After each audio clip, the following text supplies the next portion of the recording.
어떤 사람과 이야기를 나누다 보면 마음이 불편해지고 그냥 혼자 있고 싶다는 생각이 들 때가 있습니다.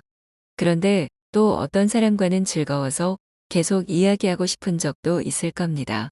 어째서 이렇게 다른 걸까요? 대화가 즐겁고 편안했던 건 상대가 말을 예쁘게 했기 때문입니다. 예쁘게 말하는 사람들은 상대방의 마음에 다가가는 말투를 씁니다. 원수 같은 상대방의 마음도 녹여버려서 내 편으로 만들죠. 오늘은 예쁘게 말하는 사람들이 자주 쓰는 말투 6가지에 대해 알려드리겠습니다. 첫 번째, 명령이 아니라 부탁하는 말투를 쓴다. 그렇게 해. 내가 말하는 대로 해. 저것 좀 가져와 봐. 이런 명령조의 말투는 듣는 사람에게 강압적으로 들립니다. 어떤 선택도 할 수 없다는 느낌을 주기 때문에 반발심이 일어납니다. 존중받고 있지 않다는 마음이 들기도 합니다. 상대방의 생각 따위는 중요하지 않다고 생각하는 사람들의 말투이죠. 대화의 주도권이 자기에게 있다고 믿는 사람들입니다. 반면에 대화를 부드럽게 하는 사람들은 부탁하는 말투를 사용합니다. 부탁드릴게요. 가능하시다면 이런 식으로 말합니다. 듣는 상대는 강압적이지 않고 존중받고 있다고 느낍니다. 대화의 주도권도 상대방에게 있게 되니 일방적이지 않죠. 부탁을 들어줄지 안 들어줄지 선택할 수 있습니다. 오랫동안 직업 군인이었던 사람이 있습니다. 이 사람은 명령하는 말투가 몸에 배어 있었는데요. 그러다 보니 친한 사람들에게도 그런 말투를 써서 본의 아니게 상처를 주고 불쾌감을 느끼게 했습니다. 하지 말라면 좀 하지 마. 그거 해. 그거 하라니깐. 같은 단호한 말투로 말했습니다. 그런데 정작 본인은 전혀 깨닫지 못했습니다. 어느 날 한 친구가 진심으로 조언을 해주었습니다. 그의 말투가 명령조고 사람들을 강압적으로 대한다는 말에 충격을 받았죠. 자신을 돌아보고 이후로 말투를 바꿨는데요. 그는 노력해서 금방 부탁하는 말투에 적응했습니다. 이후로 너 참 다정하다, 배려심도 깊은데 같은 칭찬을 많이 듣게 되었죠. 직장에서 상사가 당연히 해야 할 일을 직원에게 지시할 때 부탁하는 말투로 말한다면 반응이 어떨까요? 김 대리님, 혹시 이거 해주실 수 있나요? 김 대리님이 해주신다면 정말 고마울 것 같아요.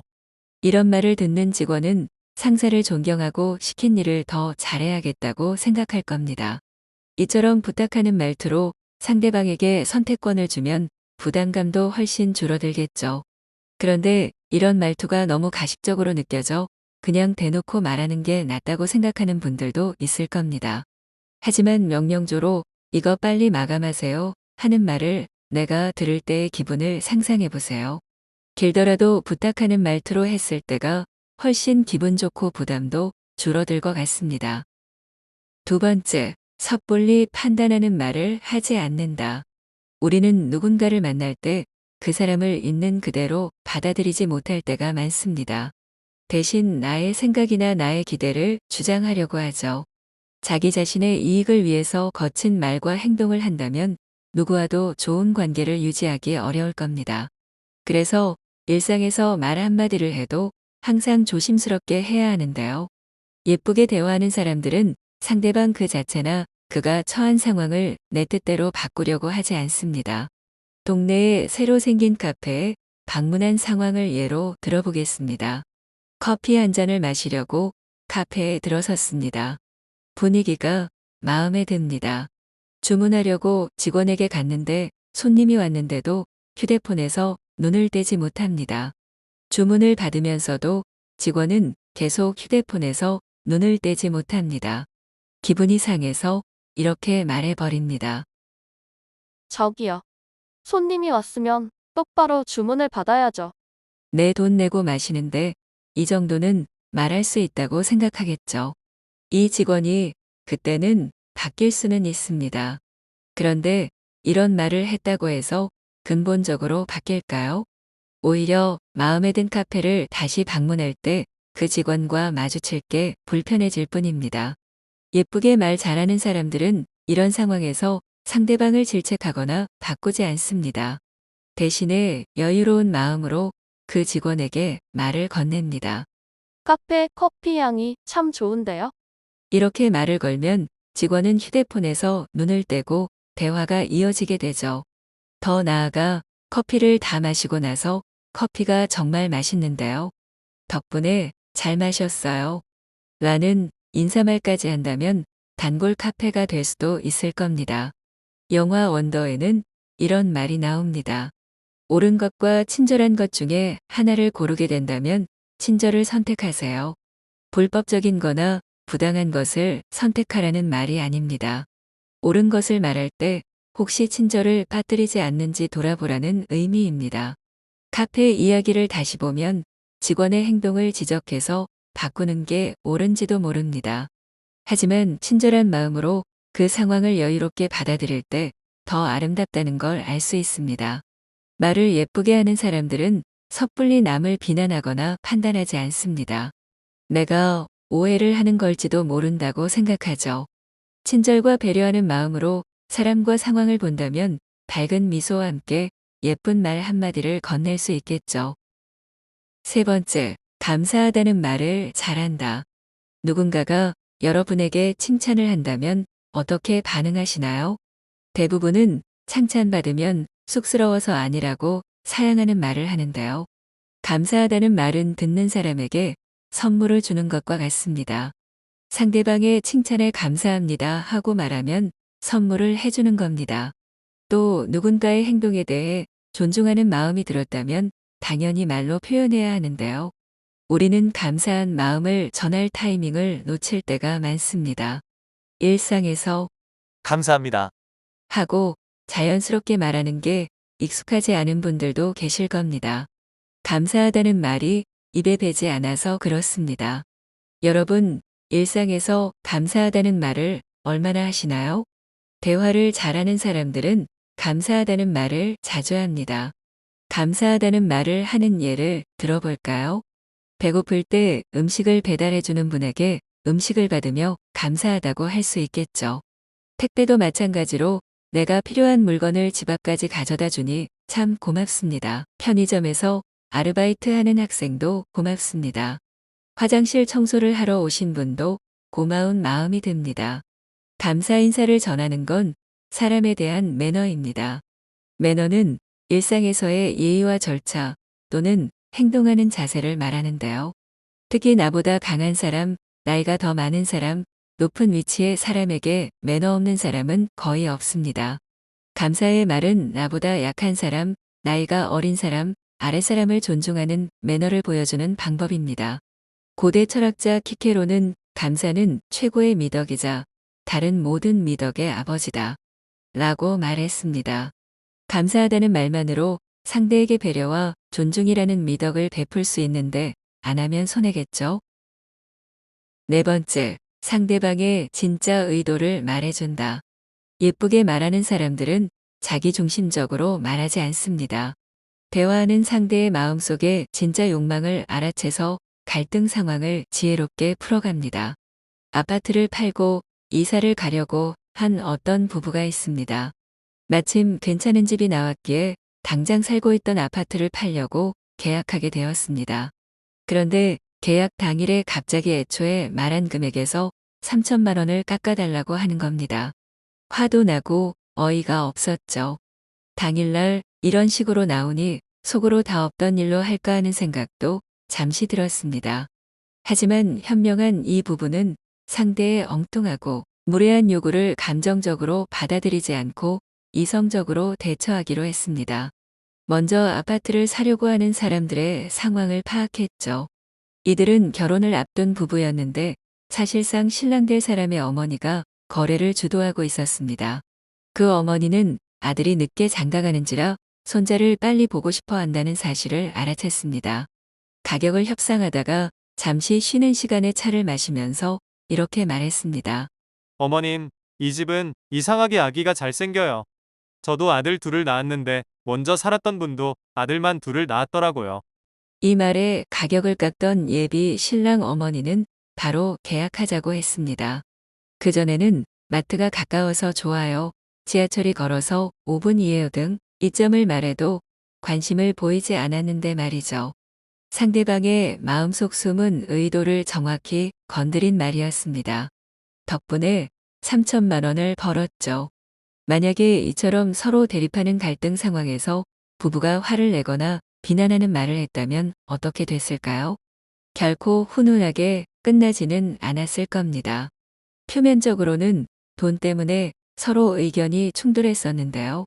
하지만 해결 방법은 돈이 아니라 상대방이 진짜 원하는 걸 알아채고 한 예쁜 말이었습니다. 말을 많이 한다고 문제를 해결하는 게 아닙니다. 듣는 사람의 관점에서 마음 편한 말을 조심스럽게 해야 합니다. 즉, 내 의도가 아닌 상대의 의도에서 말을 해야 예쁜 말이 된다는 겁니다. 이런 말투를 잘 해내면 원하는 것을 얻을 수 있겠죠. 다음 이야기 이어가기 전에 영상 아래에 구독과 좋아요 눌러주시면 책숲에 정말 큰 힘이 된답니다. 이야기 계속하겠습니다. 5번째, 진심으로 축하하고 칭찬하는 말을 한다. 세상에서 가장 힘든 일이 무엇일까요? 어떤 과학자는 동료가 기쁜 일이 있을 때 진심으로 기뻐해주는 일이라고 했습니다. 그게 뭐가 힘들다는 거지? 하는 생각이 들 수도 있겠지만 잠시 생각해 보세요. 나에게 일어난 좋은 일에 진심으로 기뻐하는 사람이 얼마나 있었나요? 쉽게 떠오르지 않을 겁니다. 좋은 일이 생긴 사람에게 칭찬이나 축하하는 감정을 표현하는 게 어색하고 쑥스러울 수도 있습니다. 하지만 호감과 애정을 표현하는 건 서로의 관계를 좋게 하는 데 중요합니다. 말을 예쁘게 잘하는 사람들은 이런 표현을 잘합니다.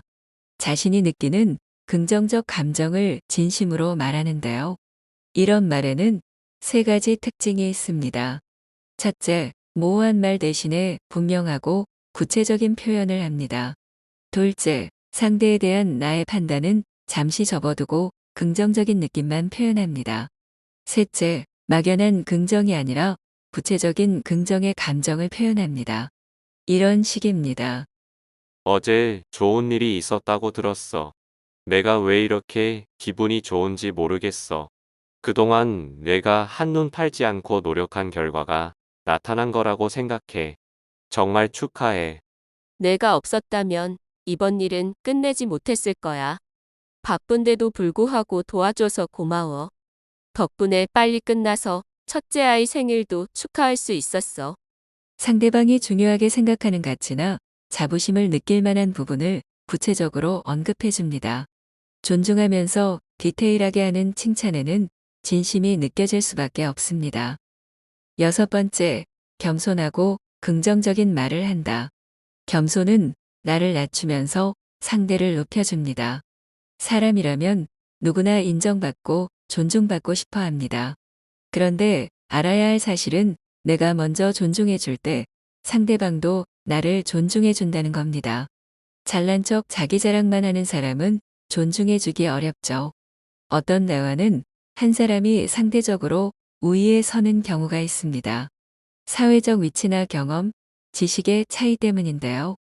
이처럼 내가 알고 있는 지식이나 정보를 말해줄 때는 특히 조심스럽습니다. 저보다 더 잘 아시겠지만 이미 알고 계시겠지만 대화를 잘하는 사람은 이렇게 겸손한 말투로 말합니다. 상대방은 마음을 열고 긍정적으로 경청하게 되겠죠. 또한 말을 예쁘게 하는 사람은 부정적 상황에서도 긍정적인 면을 봅니다. 때문에와 덕분에는 이유를 의미하는 말이지만 느낌이 많이 다릅니다. 때문에는 핑계를 대는 부정적 느낌을 줍니다. 덕분에는 감사함을 전하는 따뜻한 느낌을 줍니다. 긍정적인 면을 보고 힘든 상황도 감사해야 하는 말투입니다. 예를 들어 친구와 만나기로 했는데 도중에 비가 와서 바지가 홀딱 젖어버렸다면 어떨까요? 부정적인 사람이라면 너 만나러 오느라 바지 다 젖었다. 너 때문에 바지 다 젖었다 이렇게 젖은 바지에 초점을 맞춥니다. 하지만 긍정적으로 말하는 사람은 젖은 바지가 아니라 친구와의 만남을 중요하게 생각합니다. 비가 와서 오는 길이 힘들었지만 네가 연락한 덕분에 만나서 기분 좋다. 여러분, 어떤 말을 듣고 싶나요? 예쁘게 말하고 싶다면 내가 듣고 싶은 말을 상대방에게 표현하면 됩니다. 그동안 나는 어떻게 말했나 생각해 보는 것도 좋습니다. 대화를 친절하게 잘하려면 상대방에게 관심이 있어야 합니다. 그처럼 자신의 말 습관에도 관심을 가지고 살펴보아야 합니다. 나쁜 말 습관만 하지 않아도 관계를 망치지 않습니다. 대화를 망치는 나쁜 습관에는 어떤 것들이 있을까요? 첫째, 무관심한 모습을 보이지 마세요.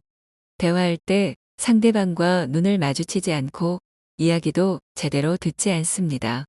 반응도 하는 둥 마는 둥 합니다. 상대가 현재 느끼는 어려움을 말하는데 눈을 마주치지 않고 스마트폰만 보면서 영혼 없이 대꾸합니다. 응, 그랬구나. 상대방이 소외감을 느끼게 한다면 관계가 단절될 수 있습니다. 둘째, 변명하지 마세요. 매번 약속이 늦는 사람이나 업무를 제대로 하지 못한 사람들은 늘 변명을 합니다. 택시가 안 잡혀서 늦었습니다. 시스템에 에러가 나서 이메일을 보내지 못했습니다. 이런 변명을 듣는 사람은 그래서 도대체 어쩌란 말인가 하는 생각을 하게 만듭니다. 그냥 죄송합니다 라고 말하면 되는데 이런저런 쓸데없는 말을 덧붙입니다. 셋째, 뻔한 말은 하지 마세요. 굳이 할 필요도 없고 해봤자 도움도 안 되는 말들이 있죠. 애매모호하게 그저 잘해드리겠습니다. 라는 말이 그렇습니다. 솔직하지 않으면서 입에 붙어버린 듯한 솔직히 말해서 같은 말, 또 이건 정말 비밀인데 같은 절대 비밀이 아닌 것 같은 말들입니다. 넷째, 상대의 감정을 가볍게 여기지 마세요. 상대방이 어려움을 말하는데 대수롭지 않게 여기는 경우가 있습니다. 집안에서 가족 간의 갈등으로 힘들어하는 친구에게 그 정도는 별거 아니야. 안 그런 집이 어딨어? 이런 식으로 가볍게 무시한다면 나중에는 그 친구를 만날 수 없을지도 모릅니다. 말을 잘한다는 게 화려한 언변을 자랑하는 건 아닙니다. 상대에게 내 방식을 주장하는 게 아니라 상대방 존재를 받아들이는 겸손한 마음이 기본 아닐까 생각합니다. 자기중심적인 태도에서 벗어나 상대방을 조금이라도 생각하는 마음이 있다면 대화는 자연스럽게 흘러가지 않을까요? 오늘 전해드린 말씀이 여러분의 대화 분위기를 훈훈하게 했으면 좋겠습니다. 여러분들이 겪은 이야기를 댓글로 나눠주세요. 많은 분들에게 큰 도움이 된답니다. 이 영상을 공유하여 많은 분들께 알려주세요. 구독과 좋아요 눌러주시면 다음 영상도 빠르게 만나보실 수 있습니다. 여러분의 황금 인생을 응원하며 책숙과 함께 해주셔서 감사합니다.